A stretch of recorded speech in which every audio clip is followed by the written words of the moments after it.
Video பார்த்துட்டு இருக்க எல்லாருமே எப்படி இருக்கீங்க? எல்லாரும் நல்லா இருக்கீங்களா? நாம இந்த வீடியோ செக்மெண்ட்ல வந்து பாத்தீங்கன்னா இந்த சின்ன சின்ன சிறு தொழிலாம் வந்து பண்ணிட்டு இருக்காங்க இல்லையா, அவங்க கிட்ட போயிட்டு அவங்களோட லைஃப் எக்ஸ்பீரியன்ஸ், அவங்களுக்கான பிசினஸ் எக்ஸ்பீரியன்ஸ்லாம் வந்து தொடர்ச்சியா நம்ம வீடியோ செக்மெண்ட்ல வந்து பார்த்துட்டு இருக்கோம். இன்னைக்கு நாம எங்க வந்து இருக்கோம் அப்படின்னு சொல்லிட்டு கேட்டீங்கன்னா, சேலம் அழகாபுரம் இருக்குல்ல, அங்க வந்து குட்டத்தெரு அப்படின்னு சொல்லிட்டு இந்த ஒரு ஏரியால வந்து பாத்தீங்கன்னா பிளாஸ்டிக் பாபின் மேனுஃபேக்சரிங், அதுக்கப்புறமா வந்து சோஃபாஸ்லாம் இருப்பாங்கல்ல, இந்த புஷ் அதெல்லாம் வந்து மேனுஃபேக்சரிங் பண்ணிட்டு இருக்காங்க. அவரை போய் பார்த்துட்டு அவரோட அந்த லைஃப் லெசன்ஸ், அதுக்கப்புறமா அவரோட பிசினஸ் ஜேர்னி, இந்த பிசினஸ்ல என்னென்ன மாதிரியான ஸ்ட்ரகிள்ஸ், பாசிட்டிவ்ஸ் நெகட்டிவ்ஸ்லாம் இருக்கு அப்படின்னு சொல்லிட்டு இவர்கிட்டே வந்து நம்ம போய் கேட்டு தெரிஞ்சுக்கலாம். வாங்க வீடியோக்குள்ள போய் அவரை போய் மீட் பண்ணலாம். ஹாய் ப்ரோ, எப்படி இருக்கீங்க?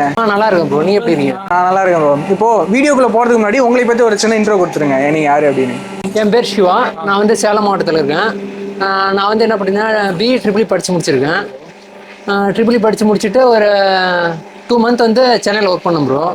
ஒர்க் பண்ணிட்டு வந்து அப்போ வந்து கோவிட் வந்துருச்சு. அப்போ வந்து அப்பா தான் பிஸ்னஸ் ரன் பண்ணிட்டு இருந்தாங்க. அப்போ வந்து ஒரே ஒரு மிஷின் வச்சு மட்டும் தான் ரன் பண்ணிட்டு இருந்தாங்க. அதுக்கப்புறம் நான் வந்து கோவிட் டைமில் வந்து அங்கே எல்லாம் லாக்டவுன் போட்டதுனால மறுபடியும் சேலம் வந்துட்டேன். சேலம் வந்துட்டு நான் அப்பாவுக்கு சும்மா சப்போர்ட்டாக மட்டும் தான் இருந்தேன். சப்போர்ட்டானா சும்மா பிசி தருது, டெலிவரி போகிறது மட்டும் தான் நான் பார்த்துட்டு இருந்தேன். அதுக்கப்புறம் கோவிட் முடிஞ்சதுக்கப்புறம் நான் வந்து மறுபடியும் ஒர்க் பண்ணுறதுக்காக சேலத்தில் தேடிட்டு இருந்தேன். அதுக்கப்புறம் சேலத்தில் ஒர்க் பண்ணேன். அங்கே ஒரு 15,000 அந்த மாதிரி சம்பளம் சேலரி கொடுத்தாங்க. ஆனால் வந்து இஎம்ஐ அந்த மாதிரி நிறைய ப்ராப்ளம் வந்ததுனால வந்து செட் ஆகலை. மறுபடியும் என்ன பண்ணலான்ட்டு ஒரு 6 மாதம் வந்து மறுபடியும் கவர்மெண்ட் எக்ஸாம் படிக்கலாம் படித்தேன். எல்லாரும் சொல்கிற மாதிரி அப்படி படித்தேன். அதுக்கப்புறம் தான் தெரிஞ்ச ரியாலிட்டி என்னன்ட்டு. நிறைய பேர் காம்படிஷன் அதிகமாக இருக்குது.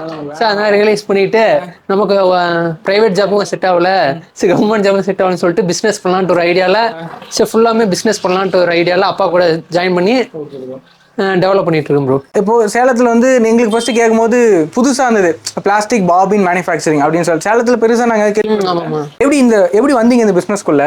ஃபர்ஸ்ட் வந்து எப்படி வந்தோம்னா, ஆல்ரெடி நாங்கள் இந்த பாபின் வந்து மரபாபின் தான் எல்லாரும், நாங்கள் இளம்பிள்ளை சைட்லாம் போயிருக்கோம். அங்கே எல்லாரும் மரபாபின்ல தான் செஞ்சுட்டு இருந்தாங்க. காலத்துலேருந்து அதை பண்ணிட்டு இருந்தாரா? இல்லை ப்ரோ, அப்போல்லாம் வந்து நாங்களாம் அந்த சோஃபாக்கு ஒரு ஃபர்னிச்சருக்கு ஒரு புஷ் மட்டும் தான் தயாரிச்சுட்டு இருந்தோம். அதுக்கப்புறம் புதுசாக என்ன ப்ராடக்ட் பண்ணலாம்னு யோசிக்கும் தான் நாங்கள் சர்ச் பண்ணோம். அப்போ இளம்பிள்ளை சைட்லாம் போகும்போது வந்து இந்த மரபாபின்லாம் அதிகமாக சேல்ஸ் ஆகிட்டு இருந்துச்சு. அப்போ எங்களுக்கு ஒரு ஐடியா வந்துச்சு. என்ன ஐடியானா, அதில் வந்து லைஃப் லாங் வரமாட்டேதுன்னு எல்லாம் கம்ப்ளைண்ட் பண்ணாங்க. சரி, நம்ம அதை ரெக்டிஃபை பண்ணலான்னு சொல்லிட்டு பிளாஸ்டிக்கில் வந்து நாங்கள் டை போட்டு, அதுக்காக ஸ்பெஷலாக டை போட்டு நாங்கள் அதுக்காக ஒரு மிஷின் வாங்கி இது பண்ணோம் ப்ரோ. அப்புறம் நீங்கள் வந்து சொல்லியிருந்தீங்களா, நான் வந்து ஸ்டடீஸ் முடிச்சுட்டு ஜாப் செட் ஆகலை அப்படின்னு சொல்லிட்டு நான் வந்துட்டேன் அப்படின்னு சொல்லிட்டு. நிறைய பேர்த்தோட ஃபேமிலியில் மைண்ட் செட் எப்படி இருக்கும் அப்படின்னா, ஒரு செக்யூர்டான ஜாபுக்கு போனால் லைஃப் செட்டில் ஆகிடும், பையனோட எதிர்காலம் வந்து சேஃபாக இருக்கும் அப்படின்னு சொல்லிட்டு வந்து நினச்சிருப்பாங்க. நீங்கள் டக்குன்னு உங்களோட ஃபேமிலி பிஸ்னஸே வந்து டேக் ஓவர் பண்ணதுனால எப்படி சப்போர்ட் பண்ணாங்களா உங்களுக்கு இனிஷியல்? இல்லை, அதான் நீங்கள் சொன்ன மாதிரி தான். நார்மலாக எல்லா பேரண்ட்ஸும் அந்த மாதிரி தான் நினைப்பாங்க. பையன் வந்து ஜாபுக்கு போகணும், செக்யூரான ஜாப் வரணும், மந்த்லி இன்கம் வரணும் அப்படி தான் நினைப்பாங்க. ஆனால் எங்கள் அப்பா என்ன சொன்னார்னா, படித்து முடிச்சோடனே பிஸ்னஸ்க்குள்ளே தான் கொண்டு வரணும். எங்கள் அப்பாவுக்கு ஐடியா உங்கள் பிஸ்னஸே எங்கள் பிஸ்னஸே பண்ணலான்னு தான் எங்கள் அப்பா என்ன இதுக்குள்ளே தான் ஃபஸ்ட்டு கொண்டு வந்தார். எனக்கு தான் நான் பிடிக்கலன்னு சொல்லிட்டு தான் நான் ப்ரைவேட் ஜாப்பு, அப்புறம் கவர்மெண்ட் ஸ்டடீஸ்லாம் படிச்சுட்டு அதுக்கப்புறம் தான் நான் வந்து என்னோட பிஸ்னஸ் வந்து கண்டினியூ பண்ணிட்டு இருந்தேன். நீங்கள் போயிட்டு செட் ஆகல, அதனால் இங்கே வந்துட்டீங்களா? இப்போ மிஷினரிஸ்லாம் எப்படி கொண்டு வந்தீங்க? அது எப்படி இந்தியனா இல்லை எப்படி இது? இல்லை, இது இந்தியன் இதுதான். எல்லாம் கோயம்புத்தூர்லேயே ஆல்ரெடி எல்லா மிஷின்ஸில் இது வந்து சொல்லுவாங்க, இது இன்ஜெக்ஷன் மோட்லிங் இது ப்ரோ. இது சிஎன்சிலாம் ஃபுல்லாக ஆட்டோமேஷன். இதெல்லாம் ஒரு எவ்வளோ மிஷின் வரணும்? 3 lakhs பக்கம் வரும். ஒரு மிஷினே 3 lakhs? 3 lakhs பக்கம் வரும். இது சிஎன்சி மிஷின்லாம் வந்து ஒரு 10 lakhs மேலே வரும். ஃபுல்லாக ஆட்டோமேஷன் தான். இது வந்து மேனுவலாக ஆப்ரேட் பண்ணுற மாதிரி? ஆமாம் ப்ரோ. இப்போ அந்த சிஎன்சி மிஷின்லாம் சொன்னாங்கல்ல, அதெல்லாம் என்னென்னா இந்த ஜங்ஷன் பாக்ஸ்லாம் வருது இல்லை, எலக்ட்ரிக்கல் ஜங்ஷன் பாக்ஸ், அதெல்லாம் ப்ரொடக்ஷன் அதிகமாக பண்ணுவாங்க. Okay bro. இதுக்கான சர்வீஸ்லாம் நம்ம ரெகுலராக பண்ணிட்டு இருக்கோம், பைக்கில் மெயின்டைன் பண்ணுறோம்ல? ஆமாம், இதுக்கு வந்து சர்வீஸ்னா ஆயில் மட்டும்தான் அடிக்கடிக்க ட்ராப் ஆகிட்டே இருக்கும், அது மட்டும் ஃபில் பண்ணிகிட்டே இருக்கணும் ப்ரோ. இப்போ நம்ம மிஷின் ஓட்டும் போது ஏதோ ஸ்டக் ஆயிடுச்சு அப்படின்னா இதுக்கான சர்வீஸ்லாம் இங்கே அவைலபிளாக இருக்கா நம்ம சேலத்துலேயே? இருக்கு ப்ரோ, இருக்கு. என்ன மேக்ஸிமம் இதெல்லாம் ஃபால்ட் வராது. ஃபால்ட் வந்தால் ஓரிங் போகும், வேற ஆயில் ட்ராப் ஆகும், மற்றபடி வேற எதுவும் கம்ப்ளைண்ட் இல்லை. Okay bro. இப்போ ஸ்டார்டிங்கில் பிஸ்னஸில் எவ்வளோ இன்வெஸ்ட் பண்ணியிருப்பீங்க உங்களுக்கு தெரிஞ்சு? எவ்வளோ இன்வெஸ்ட் பண்ணி? ஃபஸ்ட்டு வந்து ஒரு அப்பா மிஷின் ஆரம்பிக்கும் ஒரு 2 lakhs 3 lakhs பக்கம் இன்வெஸ்ட் பண்ணாங்க. அதுக்கப்புறம் ஒரு 1 year ஆனதுக்கப்புறம் நாங்கள் ஒரு 3 lakhs மறுபடியும் போட்டு 5 lakhs பக்கம் இன்வெஸ்ட் பண்ணியிருக்கோம். Okay bro. ஸ்டார்டிங்கில் இன்வெஸ்ட்லாம் பண்ணிட்டு ப்ரொடக்ஷன்லாம் ஸ்டார்ட் பண்ணிட்டீங்க. அதுக்கப்புறம் அது எப்படி ப்ரோ மார்க்கெட்டை பிடிச்சிங்க? அதான் பெரிய. அதான் மார்க்கெட்டை பிடிக்கிறது ரொம்ப கஷ்டமானது. ஃபஸ்ட்டு ஒரு 1 year பக்கம் நான் ரொம்ப ஸ்ட்ரகிள் ஆனோம். இந்த பாபின் மேனுஃபேக்சர் பண்ணி கூட நான் கடையில் எடுத்து போய் கூட என்னால் சேல்ஸ் பண்ண முடியல. ஏன்னா எப்படி ரொம்ப வருஷமாக வந்து மரபாபின் தான் யூஸ் பண்ணிட்டு இருந்தாங்க. புதுசாக இந்த ப்ராடக்ட் கொண்டு போனால் எல்லாத்துக்கும் ஒரு டவுட் இருக்கு, எப்படி இது லைஃப் லாங் தாங்கும் அப்படின்னு எல்லாம் ஒரு டவுட் இருந்துச்சு. அதுக்கப்புறம் நான் கொஞ்சம் போய் எக்ஸ்பிளைன் பண்ணி இது லைஃப் லாங் வருங்க. இப்போ மரபாபில்லாம் பார்த்தீங்கன்னா வெயிலில் போட்டால் அது அப்படியே ஆயிரும், அதாவது தண்ணியில் போட்டால் அது மாதிரி சுருங்கிடும். அதுக்கப்புறம் நான் கிட்ட எக்ஸ்பிளைன் பண்ணி நான் உங்களுக்கு ஒரு 1 year கூட வாரண்டி கூட தரேன், இது உடஞ்சாலும் நான் ரீப்ளேஸ் பண்ணி தரேன் அந்த மாதிரி சொன்னேன். அதுக்கப்புறம் வந்து ஆர்டர் கொடுக்க ஆரம்பிச்சாங்க. நீங்களே கடை இறங்கி போய் பேச ஆரம்பிச்சிங்களா? ஒரு எல்லா ஹோல்சேல் கடைக்கு எல்லா கடைக்கும் நானே போய் இறங்கி பேச ஆரம்பிச்சேன். ஓகே ப்ரோ, இப்போ நீங்க இங்க என்னென்ன விஷயங்கள்லாம் மேனுஃபேக்சர் பண்ணிட்டு இருக்கீங்க? பாபின் ஓகே, அது இது பாபின் தயாரிச்சுட்டு இருக்கோம். அதுக்கப்புறம் சோஃபாக்கு அடியில் ஒரு புஷ் பண்ணிட்டு இருக்கோம். அதுக்கப்புறம் பீரோக்கு அடியில் ஒரு அந்த புஷ் மேனுஃபேக்சர் பண்ணிட்டு இருக்கோம். அதுக்கப்புறம் அந்த white colour bush, red colour bush, சின்ன சின்ன புஷ்லாம் 1 inch 1.5 inch அந்த புஷ் மேனுஃபேக்சர் பண்ணிட்டு இருக்கோம். இப்போ ரா மெட்டீரியல்ஸ்லாம் வாங்கிட்டு மேனுஃபேக்சர் பண்ணிட்டு இது எங்க சேலத்திலேயே வந்து எல்லாம் டிஸ்ட்ரிபியூட் பண்றீங்களா இல்ல சேலத்தை தாண்டி வெளியே போய்? இல்லை, சேலத்தை தாண்டி நாங்கள் மேக்ஸிமம் பண்ணிட்டு இருக்கோம். ஈரோடு, நாமக்கல், கோயம்புத்தூர் அந்த மாதிரி டிஸ்ட்ரிக்ட்லையும் கொடுத்துட்டு இருக்கோம் ப்ரோ. ப்ரோ, இப்போ நீடுக்கு ஏற்ற மாதிரி ப்ரொடக்ஷன் போகணும் அப்படின்னா நம்ம கிட்ட மேன் பவர் இருக்கா இல்லை நீங்கள் மட்டும் தான் பண்ணிட்டு இருக்கீங்களா? ப்ரோ, மேன் பவர் என்னன்னா இப்போ நாங்கள் 2 மிஷின் வச்சிருக்கோம். இப்போதைக்கு வந்து அன்சீசன் டைம்ங்கிறதுனால இப்போ 2 மிஷின் மட்டும் தான் ஒர்க் பண்ணிட்டு இருக்கோம். இது சீசன் டைம் வந்து நானும் எங்கள் அப்பா எல்லாரும் மாற்றி ஷிஃப்ட் மாற்றி ஒர்க் பண்ணிட்டு இருக்கோம் ப்ரோ. இப்போ சீசன் டைம்ல எதை மென்ஷன் பண்ணுறீங்க? சீசன் டைம்னா இந்த ஃபெஸ்டிவல், தீபாவளி, பொங்கல் டைம்னா இப்போ வந்து தறி வந்து அதிகமாக ஓடும். அப்போ வந்து இந்த ப்ரொடக்ஷன் எங்களுக்கு ரொம்ப அதிகமாக தேவைப்படும். அப்போ வந்து இவர் கிளம்புனதுக்கு அப்புறம் ஒர்க் பண்ணுறவங்க கிளம்புனதுக்கு அப்புறம் மாற்றி நாங்களும் கண்டினியூவாக ஒர்க் பண்ணுவோம். ப்ரோ, இப்போ இனிஷியலாக வந்து மிஷினரிஸ்லாம் இன்வெஸ்ட் பண்ணிட்டீங்க, நமக்கு கவர்மெண்ட் சைட்லேருந்து எதாவது சப்போர்ட் கிடைக்குமா இல்லை எப்படி?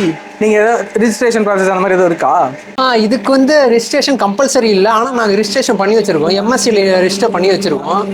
ஆனால் அதுக்காக கவர்மெண்ட்லேருந்து பெனிஃபிட்ல இது வரைக்கும் கிடைக்கல. தொழிலுக்கு அந்த கரண்ட் லெவல் இல்லை அந்த மாதிரி இதெல்லாம் இல்லை ப்ரோ, அது எதுவுமே இல்லை ப்ரோ. ப்ரோ, இந்த பாபின்லாம் வந்து எங்கெங்கே யூஸ் ஆகுது, இதோட குவாலிட்டிலாம் எப்படி இருக்கும்?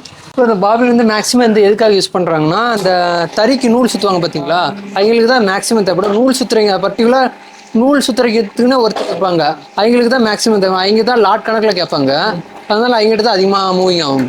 இந்த மூவிங் எல்லாமே நம்ம சேலம் சுற்றி அந்த இளம்பலை சைடு இளம்பலை சைடு, திருச்சும் கூட அந்த சைடில் தான் எல்லா ரன்னிங் அதிகமாக இருக்கும்.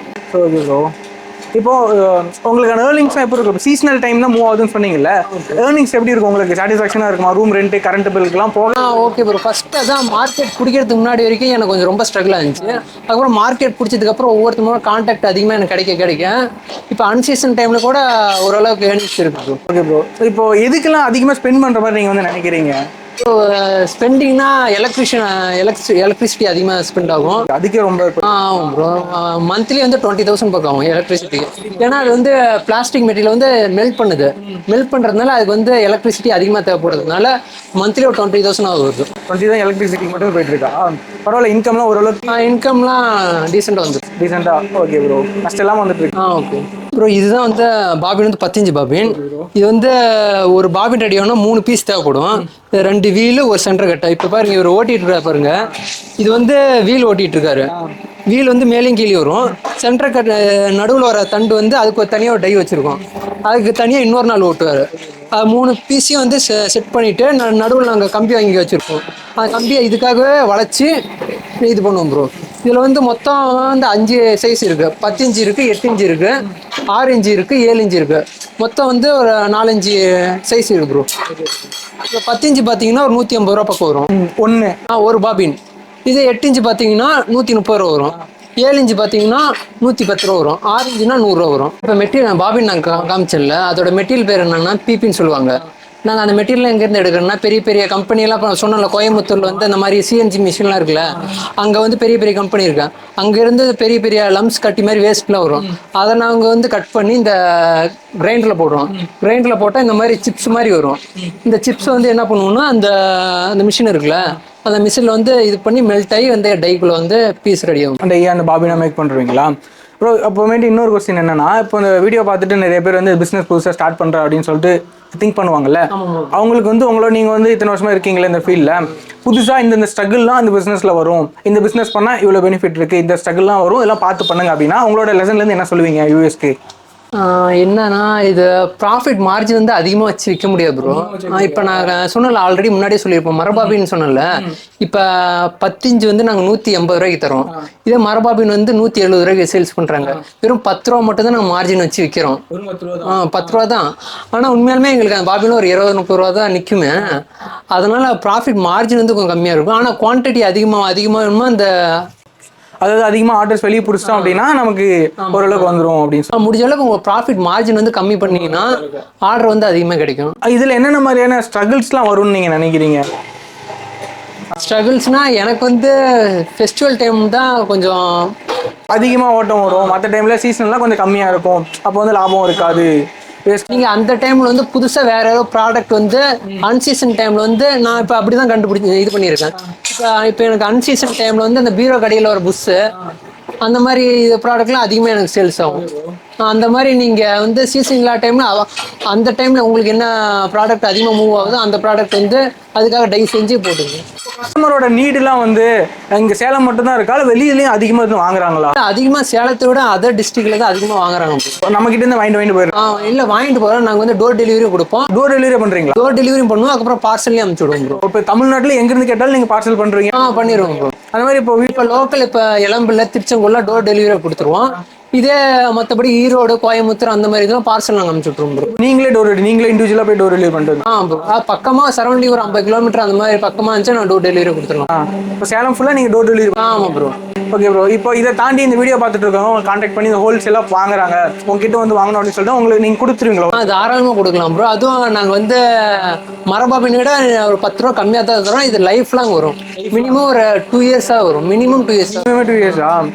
குவாலிட்டி நல்லா இருக்குன்னு சொல்றீங்க, வெயில்ல மழையில எப்படி போட்டாலும் ஒன்றும் ப்ராப்ளம் இல்லை ப்ரோ. இது அந்த பாபின்னு அப்புறம் அந்த குஷன்ஸ்லாம் வச்சு? ஆமாம் ப்ரோ, அதுக்காக ஒரு ஆக்சஸ். அப்புறம் நீங்கள் வந்து சொல்லியிருந்தீங்கல்ல, நான் வந்து என்னோட இன்ஜினியரிங்லாம் முடிச்சுட்டு வந்துட்டு வெளியெல்லாம் வேலை தேடிட்டு எனக்கு செட் ஆகல, இந்த மாதிரி ஃபேமிலி பிஸ்னஸ் பண்ணிட்டேன் அப்படின்னு சொல்லிட்டு. இப்போ அப்கமிங்கும் நிறைய பேர் இருப்பாங்க, வெளியே வேலைக்கு பார்க்க பிடிக்காம இன்னொருத்தர் கீழே வேலை பார்க்க பிடிக்காம ஏதோ பிஸ்னஸ் பண்ணலாம்னு சொல்லிட்டு நினைப்பாங்கல்ல. இப்போ உங்களுக்குன்னு ஒரு எக்ஸ்பீரியன்ஸ் இருக்குல்ல, உங்களோட எக்ஸ்பீரியன்ஸ்லேருந்து நீங்கள் கற்றுக்கிட்ட விஷயத்த புதுசாக பிஸ்னஸ் பண்ண வராங்கல்ல, அவங்களுக்கு நீங்கள் என்ன வந்து ஷேர் பண்ண விரும்புறீங்க? ப்ரோ அதான் ப்ரோ, நான் ஒர்க்குக்கு போனதுக்கு அப்புறம் தான் தெரிஞ்சு நாம் இதுக்கு அவனுக்காக ஏர்ன் பண்ணி கொடுக்கணும். இப்போ நம்ம பிஸ்னஸை டெவலப் பண்ணி நாம் இன்னும் ஒரு 5-6 பேர்த்துக்கு ஜாப் ஆப்பர்ச்சுனிட்டி கொடுக்கலாம் அப்படின்னு வச்சேன். நான் ஃபஸ்ட்டு இந்த ஜாப் இந்த பிஸ்னஸ் ஸ்டார்ட் பண்ணதுக்கு காரணமே என்னன்னா, இதில் வந்து ஹீட் அதிகமாக இருக்கும், எவன் இதுக்காக கஷ்டப்பட்டு நம்ம வேலை செய்வானே, இதே ப்ரைவேட் ஜாப் போனால் ஏசியில் உட்காந்து ஜாலியாக ஒர்க் பண்ணலாம் அப்படிங்கிற ஒரு தாட்டு தான் இருந்துச்சு. அதுக்கப்புறம் தான் ரியலைஸ் பண்ணதுக்கப்புறம் தான் தெரிஞ்சு எவ்வளோ பிஸ்னஸ் இருந்தால் எவ்வளோ ஸ்ட்ரகிளாக இருந்தாலும் நம்ம ஹேண்டில் பண்ணால் ஃபியூச்சரில் நல்ல க்ரோத் இருக்கும். அப்போ தான் தெரியுது. இதே 9 to 5 ஜாப்னா நம்ம லைஃப் லாங் இந்த இஎம்ஐ அந்த மாதிரி சர்க்கிள்குள்ளே மாட்டிருக்கணும். பிஸ்னஸ் இருந்தால் நம்ம க்ரோத் இன்னும் அதிகமாக இருக்கும் அப்படின்னு நான் திங்க் பண்ணுறேன். டைமை நீங்கள் உங்களுக்காக மட்டுமே? ஆமாம் ப்ரோ, கரெக்டாக. சூப்பர் ப்ரோ, செம ப்ரோ. ப்ரோ நீங்கள் சேலத்தில் மட்டும் தான் பண்ணிட்டு இருக்கீங்கன்னு சொன்னீங்க இல்லையா? தமிழ்நாட்டில் இருந்துட்டு இந்த வீடியோ பார்த்துட்டு யாராவது உங்க கான்டாக்ட் பண்ணும் அப்படின்னு சொல்லிட்டா கீழே வந்து நம்பர் கொடுத்துட்றேன். உங்கள் நம்பர் பார்த்துட்டு கான்டாக்ட் பண்ணீங்கன்னா நீங்கள் ஹோல்சேல் பண்ணி தருவீங்க? பண்ணி தரலாம் ப்ரோ. நீங்கள் கம்மியான குவான்டிட்டியில் வாங்கினா ஒரு ப்ரைஸ், அதிகமாக வாங்கினா டிஸ்கவுண்ட் அந்த மாதிரி? இல்லை அப்படிலாம் இல்லை ப்ரோ. இப்போ சேலத்தில் 10 பாபின் வாங்கினாலும் சரி, இது 1000 பாபின் வாங்கினாலும் சரி, எல்லாத்துக்கும் ஒரே ரேட்டை தான் கொடுப்போம். ஏன்னா இப்போ ஒருத்தர்கிட்ட நாங்கள் கம்மி விலையை கொடுத்துட்டு இன்னொருத்தர் அதிகமாக கொடுத்தோம்னா இன்னும் கான்டாக்ட் ஆகி இவர் கம்மியாக கொடுத்துருக்கீங்க எனக்கு அதிகமாக கொடுத்துருக்கீங்க அப்படின்னு சொல்லுவாங்க. அதனால எல்லாத்துக்குமே ஒரே ரேட்டில் தான் கொடுக்குறோம் ப்ரோ. Okay bro. இந்த வீடியோ பார்த்துட்டு இருக்க யாராவது அந்த பிளாஸ்டிக் பாபினே அப்புறம் அந்த சேர் கடியில் அந்த சோஃபா கடியில் ஒரு குஷன்ஸ்லாம் வந்து ஹோல்சேலாக வாங்கணும் அப்படின்னு சொல்லிட்டு நினச்சிங்க அப்படின்னா இவரோட நம்பர் வந்து கீழே டிஸ்கிரிப்ஷனில் இருக்குது, இவரை கான்டாக்ட் பண்ணி வாங்கிக்கோங்க. எல்லாமே வந்து ஒரே அஃபோர்டபுளான ப்ரைஸில் தான் வந்து கொடுத்துட்ருக்காரு. ரொம்ப தேங்க்ஸ் ப்ரோ. உங்கள் பிஸி ஷெடியூலில் உங்கள் பிஸ்னஸ் அந்த டைமில் எங்களுக்காக அலோகேட் பண்ணிவிட்டு எங்களுக்காக வீடியோ கொடுத்தீங்களா, ரொம்ப தேங்க்ஸ் ப்ரோ. Thanks bro. இன்றைக்கான இந்த வீடியோவில் இவரை வந்து பார்த்துட்டு இவர் ஃபேஸ் பண்ண ஸ்ட்ரகிள்ஸு, அவர் மட்டும் இல்லாமல் இவர் பிஸ்னஸோட ஜேர்னி பற்றிலாம் இவர் நம்மக்கிட்ட வந்து ஷேர் பண்ணியிருந்தார் இல்லையா? இந்த பிஸ்னஸை நீங்கள் புதுசாக வந்து ஸ்டார்ட் பண்ணணும், அதுக்கான கைடு வேணும் அப்படின்னு சொல்லிட்டு நீங்கள் நினச்சிங்க அப்படின்னா கீழே டிஸ்கிரிப்ஷனில் இவரோட நம்பர் வந்து இருக்குது, கான்டாக்ட் வந்து பண்ணிக்கோங்க. அது மட்டும் இல்லாமல் இந்த பிஸ்னஸில் ஹோல்சேலாக ப்ராடக்ட்ஸ்லாம் வாங்கணும் அப்படின்னு சொல்லிட்டு நினச்சிங்க அப்படின்னாலுமே கூட வந்து இவரோட நம்பர் வந்து கீழே வந்து கொடுத்துருக்கேன். மறக்காமல் கான்டாக்ட் பண்ணி ஹோல்சேலாக வாங்கணும் அப்படின்னு சொல்லிட்டு நினச்சிங்களாலும் அப்படின்னாலும் வந்து கான்டாக்ட் வந்து பண்ணிக்கோங்க. இன்னும் அடுத்தடுத்த வீடியோவில் நிறைய பிஸ்னஸ் பீப்பிள் தான் போய் மீட் பண்ணிவிட்டு அவங்களுக்கான எக்ஸ்பீரியன்ஸ் வந்து கேட்டு தெரிஞ்சுக்கலாம். அதனால் இந்த சேனலை மறக்காமல் சப்ஸ்கிரைப் பண்ணி ஃபாலோ பண்ணி வச்சுக்கோங்க. அடுத்த வீடியோவில் பார்க்கலாமா? Thank you guys.